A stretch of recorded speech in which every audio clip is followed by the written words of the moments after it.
Η κυβέρνηση Καραμανλή πάντα αυξάνει τους έμεσους φόρους και τον φόρο προστιθέμενης αξίας, τον γνωστό ΦΠΑ, εις βάρος της συντριπτικής πλειοψηφίας του ελληνικού λαού. Όλοι θυμόμαστε ότι το 2004 ο κ. Καραμανλής διακήρυτε ότι δεν θα αυξήσει τον ΦΠΑ.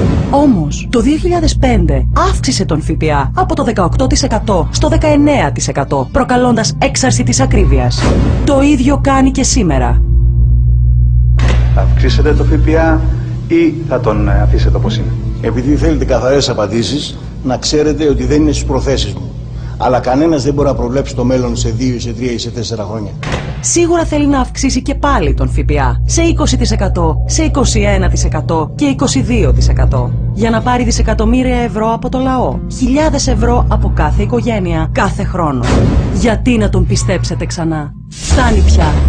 Μαζί για την νίκη και τη νέα αλλαγή. Πασόκ. Σιγουριά. Ελπίδα. Προοπτική.